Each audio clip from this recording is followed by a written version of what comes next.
And go. Hi, I'm Dustin Ragland with Charlie Hall in the band, and here to talk about some Diodario Evans drumheads.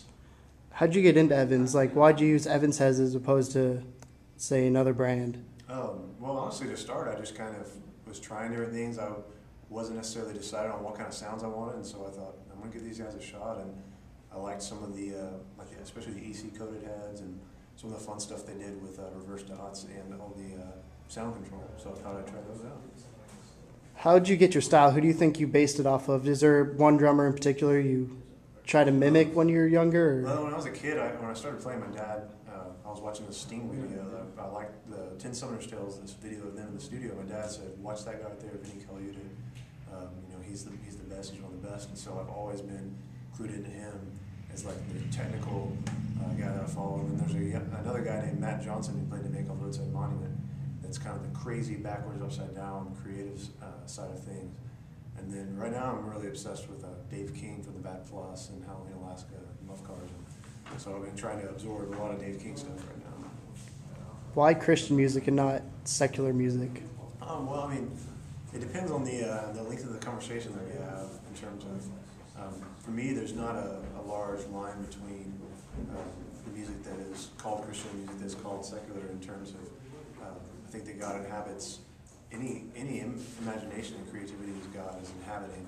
And some folks are using that consciously and some folks are using that without even maybe realizing it. And God is using both of those things to draw people to Him through their imaginations and through the emotions of music and the skills or the energy or whatever it is inside the music that's kind of capturing imagination. So, What heads do you currently have on your kit?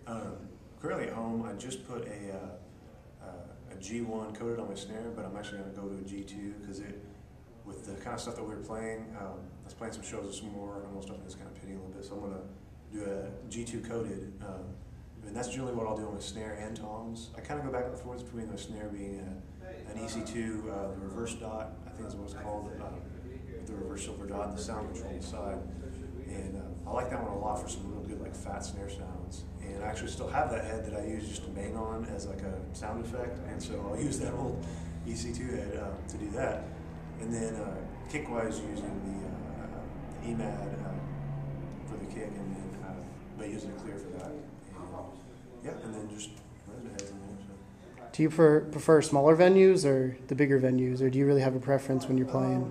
I think I like theaters a lot, and so those are generally medium-sized ones. As long as they're full, I think that's the best thing is to have a full wherever you are, even if it's the smallest thing in the world.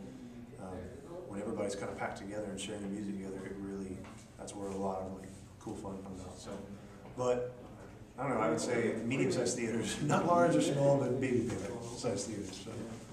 How'd you meet up with Charlie and the rest of the band? How did this come about? I met Charlie when I was 15. I was in these kind of small punk bands, playing in all these little clubs around Oklahoma City and in north of Oklahoma City. And Charlie would come out and see our bands play in these smoky little places, and I knew he was this worship leader in the city. And this was kind of before he was really a name of passion or with anything like that, but people knew who he was around Oklahoma City, and so just met him through that, and I would fill in once every year or two on some random thing, and then I started playing at the church that he was at, and we played together, and then eventually kept playing together. So I've known him for, almost 15 years. So. Do you have any weird or unusual pre-show rituals that you do for warming up or superstitions?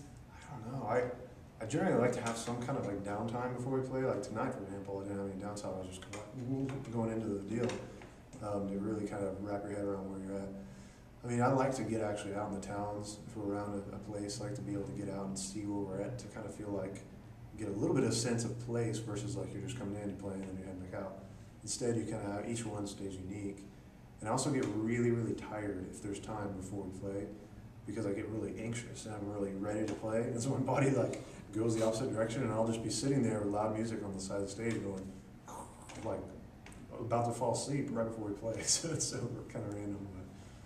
Do you have anything I haven't, like any comments, anything else that I haven't asked you about that you'd like to share? No, I mean, I would just say for drummers looking for the kind of heads and tones that they want, to really have fun experimenting and ask people that they admire or try to look in either magazines or whatnot to try and find the people whose sounds they really like, and then learning, you know, bit by bit to be really patient with tuning, to be really patient with trying a single ply head, a double ply head, a head with sound control, you know, put a towel over your drum and see what it sounds like, and those kind of things all can maybe, you don't necessarily need to think, oh, well, after the fact we'll just fix everything or we'll mix it right or something, but make the drum sound like you want, and there are so many good stuff, so many good things out there head-wise, and especially with Evan's stuff, you can find really anything you need, so. I think that's it.